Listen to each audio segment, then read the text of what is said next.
You're watching Sky News Breakfast. We're going to look at the papers now. With me this morning to discuss them are Chief Executive of International Marketing Partners, Alison Stewart-Allen, and the journalist Bidisha Memata. So welcome back to both of you for our third go at this. And hard to ignore the front pages, again, filled with horror from what's going on between Israel and Hamas. And Bidisha, you picked out The Guardian's front page, which has a very stark headline: no fuel, no power, nowhere safe, life on the streets of Gaza. All of the headlines are as stark as this across all of the papers. There's a real sense of horror at the civilian cost of this bombardment. One of the other headlines called it a pounding. There's a real understanding of the aggressiveness and the turmoil and the sheer sort of consternation that the world community feels. The Guardian have stressed the impact on the daily civilian life of Palestinians in Gaza. They're talking about trying to imagine from the outside in what's it like to have food, aid, shelter withdrawn. And they're stressing all of these very universal things because I think their underlying point is that these are not the usual rules of war. There is not supposed to be collective punishment. There is not supposed to be an ignoring of basic human rights principles. The General Assembly of the UN have said that they want to ceasefire on those grounds. So they're talking really about the civilian aspect and the humanitarian aspect rather than any kind of political opinion making. In fact, if you go online, it feels as if this is a very divisive issue. I actually don't think that's the truth if you talk to ordinary people. I haven't seen one civilian interviewed from anywhere in the world who is comfortable with what's happening in Gaza based on reports like this. They are not seeing it as a kind of politicized issue. They're looking at collective punishment, innocent lives. I think that's a universal principle of pacifism, really. Yeah, clearly deep concern about people. These Israelis are keen to stress they don't target civilians. They're targeting militants. Militants infiltrate themselves into kind of civilian infrastructure. And so they say that job is made harder. The thing to remember always, and this is what I'm so wary about, is that a government is not its people. And whatever you hear from the top line or the official line, you will find ordinary civilians who will say, well, these people don't speak for me, these people don't act for me. And these are the voices that we really need to privilege. Even when things get very politicized, I want to hear from the civilian voices and the citizen voices. Yeah, really complicated issue, but we can't cover all of it. But there is another aspect that you wanted to pick up, Alison, in the Daily Mail, their front page. Yeah, well, it's very similar in a way to what you were just saying, Bidisha, about the civilian perspectives on what's going on. And of course, through the lens of business, for business leaders, reading all of these front pages, you have to conclude that you're going to want to have many more geopolitical risk experts in your team or consulting you and giving you advice, because these hotspots, not least Israel, Gaza, and also, of course, Ukraine, Russia, of course, maybe China, US. There are hotspots all over the world. Some are at different stages of volatility. But certainly this is a reminder that business as usual is no longer business as usual. So I think paying attention to your staff in these parts of the world where this volatility exists, making sure they're safe, that your operations as a business are you're managing that risk, is really the message I'm taking away on behalf of my clients who are looking at this thinking, ooh, we're not probably paying attention enough to what we do about this.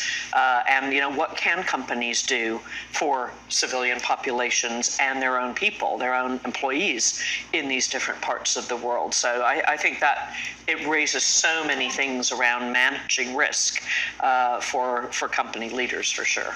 Okay, take us to a different war, Bidisha, again, and one that has been knocked off the front pages in recent weeks for understandable reasons, and yet what's going on in Ukraine continues to to go on. So tell us what this story in the Daily Express is about. This just has all been so devastating, such a long and deep story. And of course, we've been following it for well over a year now. This latest report is about, I think, leaked news from within the Russian forces about how Russia is ordering that errant soldiers who have lost their stomach for a fight, who are saying, what are we doing here? What are we doing in Ukraine? What are we doing to the Ukrainians? Are being executed by Russian forces, the Wagner group, that very dangerous, almost Hollywood bad guy movie group. I couldn't believe they existed until I absolutely believe they do exist, of mercenary fighters, have come out and said, oh yeah, no, we did. We have experience of executing Russian defectors. We have experience of killing soldiers who have been wondering exactly about the futility and the meaninglessness behind this violent, depraved invasion of Ukraine. This news is leaking out at the same time that the US has approved another multi-billion-dollar funding round to support Ukraine in terms of weaponry and other kinds of help. And so Russia has come out and said, oh, well, you know, without US dollars, Ukraine would be nothing. We would have pulverized it weeks ago. And I really have to say, I just don't want to hear it from Russia anymore. I'm appalled and shocked and horrified, but also not surprised at this story of executions. This is so utterly ruthless and empty of any values or standards or morals or ethics or justification whatsoever. Yeah, and a reminder of that war, which again we will hear a lot more about, I know, in future weeks. Take us back to business issues, though, Alison, you picked out a story on the business pages of the Times. Yes, so this is about the Frasers Group. So this is the holding company that owns House of Fraser, Flannels, and Sports Direct. And it's really a expose, if you like, about customers that aren't getting their money back. They're not only not getting goods that they've ordered within 28 days, I mean 4 weeks, it shouldn't take 4 weeks to get an online order fulfilled, but in some cases people have been trying to return their items and get their refunds, and they're not getting their refunds. You can't talk to a human. The emails aren't being responded to.